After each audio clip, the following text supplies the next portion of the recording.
ছুটির দিনে ইট পাথরের ব্যস্ত নগর জীবন থেকে একটু স্বস্তির খোঁজে বর্ষা মৌসুমে প্রকৃতির কাছে ছুটছেন মানুষ। ঢাকার আশুলিয়ার ডগরতলিও এখন তেমনই এক জনপ্রিয় জল ভ্রমণ গন্তব্য।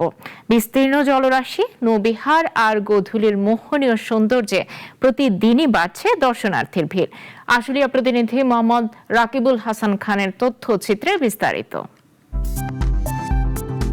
বর্ষা নামতেই যেন নতুন প্রাণ ফিরে পায় আশুলিয়ার ডগরতলি। চারদিকে থই থই পানি, নির্মল বাতাস আর সবুজ প্রকৃতির মেলবন্ধনে তৈরি হয় মনোমুগ্ধকর এক জলভূমি। অল্প খরচে ছোট বড় নৌকায় চড়ে বিস্তীর্ণ এলাকা ঘুরে দেখার সুযোগ থাকায় পরিবার, বন্ধু কিংবা ভ্রমণ পিপাসুদের কাছে জায়গাটি হয়ে উঠেছে আকর্ষণীয় এক গন্তব্য।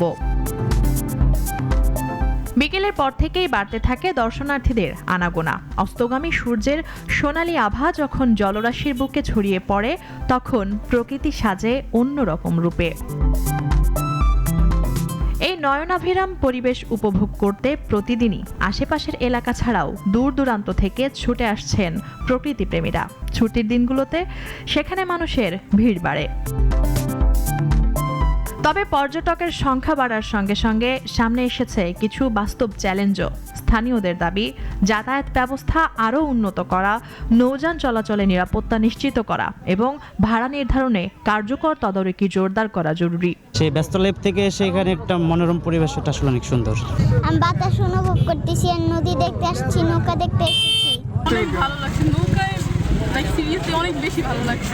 সিকিউরিটির কোনো নৌকায় যে যাত্রীগুলো উঠে এদের সিকিউরিটির আসলে বিষয়টা একটু ঝুঁকিপূর্ণই মনে হলো। সেখানে যদি পড়াশোনা নজরদারি থাকতো আমার মনে হয় এই জিনিসটা আরো ভালো হতো। একটা ভাইরাল প্লেস, অনেক সুন্দর একটা এলাকা, তো এটাকে উন্নত করা হোক।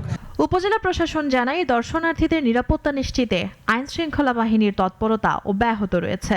পুলিশ বাহিনী যারা রয়েছে তাদেরও এই বিষয়টা কনসার্ন রয়েছে। আমরা ইতিমধ্যে পুলিশকে নির্দেশনা দেওয়া রয়েছে সেগুলোর দিকে নজর রাখে যাতে আইন শৃঙ্খলার কোনো অবনতি না ঘটে। একই সাথে আমাদের উপজেলা প্রশাসন থেকেও আমরা বিষয়টা মনিটর করছি। সংশ্লিষ্টদের মতে প্রয়োজনীয় সুযোগ সুবিধা আরও বাড়ানো গেলে ডগরতলির এই প্রাকৃতিক সৌন্দর্য উপভোগ করা হবে আরও স্বস্তিদায়ক। মুনিয়া জুথি, নাগরিক।